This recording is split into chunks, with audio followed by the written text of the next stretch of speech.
Hello everyone, it's Enigma here. Recently, a few days ago, we just got a new character for Smash being Min Min from ARMS. And, as such, as usual tradition, I decided that, I'll be doing a video talking about my impressions of Min Min, what I like about her, what I don't. So that's what I'm here to talk about today. So, yeah, let's just get right into it and talk about Min Min, first. Min Min's a fun character. I really like her. Despite being the best ARMS waifu, she has a lot of really interesting abilities and such. She has such great range. Her forward smash can reach over half of the stage. Like, it's honestly probably the best ranging attack in the game. And same with her side B, that reaches quite a bit too, and even her grab, it's so great. Now, Min Min's main gimmick is the fact that she can switch her arms, and basically, she can have different attacks, basically. There's the Megawatt, the Ram, and the Dragon Arm. Personally, I don't really use the Ram that much. While I can see, a little bit of use for it, personally, I'm a big fan of Megawatt, because I can do so much with Megawatt, because it's if you charge up that side B, you can literally KO an opponent at 50%. It's such an amazing attack. I really think it's great. Min Min is pretty fun. She has a really great range. As for things I don't like about her, there really isn't much, honestly. She's a pretty fun character. Is she gonna be a main of mine? Probably not, since, I don't really main, heavy gimmick characters personally, but I do think that Min Min is an interesting character, and if I just want to smash for fun, that's what she said, then, of course, I will, pick up Min Min just for the fun of it, but, but she's probably not going to be a main of mine personally.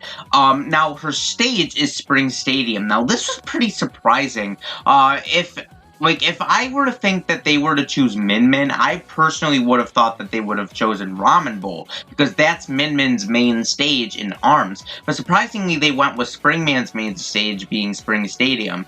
And it's alright. I like the springs in the stage. It makes sense because it's Spring Stadium, and, obviously you have to throw in some springs in there. But, there isn't really much to stand out from other DLC stages. Personally, I don't think it can be any better than Spiral Mountain and the King of Fighters Stadium, personally. But I do think that this stage is, worth trying out. The springs are pretty fun to use, even though most of the time I do tend to play on Final Destination and Battlefield, but I can definitely see the appeal of the stage, and, the springs are fun to use in this stage, and that's pretty much all I have to say. Min Min's classic mode, it's nothing really, much to talk about in terms of that. So, but her spirit board, I do have something to talk about with that.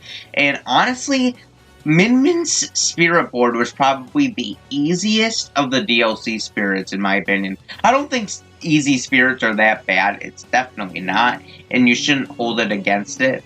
But it was definitely the easiest, and it was noticeably easy.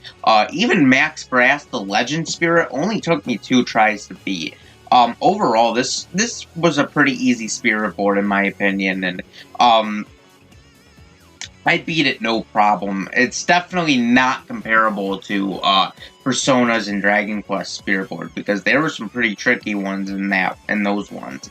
But overall, yeah, this was a pretty easy spirit board. Now, as for the Mii outfits, this was absolutely surprising. It was a mix of not surprising, but also surprising at the same time. Obviously we got Ninjara as a Mii outfit. That makes sense because, the theme of ARMS. And obviously it also makes sense because Sakurai even considered Ninjara over Min Min, as a potential candidate. But obviously they went with Min Min, so he made Ninjara a Mii outfit. So that was pretty cool. We also got the return of the Hayachi outfit, and all I have to say is, I'm so sorry, Hayachi supporters. There honestly seems like a lot going in Hayachi's favor of being playable, and the fact that he was just recently me costumed, that just seems really, really. I envy you guys really, because Hayachi seems pretty likely to me. Um, we also got the Squid Sisters. This is pretty surprising. I didn't expect the Squid Sisters getting, me outfits, so that was pretty cool. A pretty surprising inclusion. But we got another premium outfit that I was not expecting at all, and that is Vault Boy from Fallout. It's crazy to think that Fallout, of all things, got representation, and I think it's pretty cool that Bethesda is now getting Smash representation. What this means for Doomslayer's chances, I don't really know, but I just think it's really cool that Fallout got some sort of representation in Smash. I think that the fact that Bethesda is now, working on Smash is just really cool, and, hopefully it opens the door for even more Bethesda representation in the near future, so that's pretty cool. Overall, this was a pretty good update. Not really much to say, except for the fact that, I just remembered, actually, the fact that you can rematch spirits. Now, this is honestly a godsend, because I was thinking on doing a video talking about, like, the top 10 hardest spirit battles, at least when the game, is done with. But at the time, I didn't really know how to do such a video, since, like, there wasn't really any way to rematch spirits to really understand, like, how difficult they are. Well, now with this rematch feature, now I can finally, do this video with ease, and it's like, thank you. Like, this is gonna be a lot easier to do, to make that video in the near future. I'm going to do it when, like, Smash is, like, completed, so you're not gonna see that video until a long while, but just the fact that we do have this feature now is definitely really great, and it makes sense for, people that kind of just want to go back and fight spirit battles just for the fun of it. But overall, yeah, this update was pretty great. Min Min's a fun character. The stage is alright. I don't have much to say about it. The spirit battles were pretty easy, in my opinion. The easiest out of the other DLC spirits, but they're still fun regardless and match the characters. And the Mii outfits were really, really interesting this time around, and Vault Boy was just incredibly unexpected. And obviously the rematch feature. So overall, this update was pretty great, and, yeah, that's basically all I have to say about this. So what are your guys' opinions on Min Min? Do you like her or do you not? Let me know in the comments down below, and I would love to hear it. Anyways, this has been Enigma, and peace. See you next time.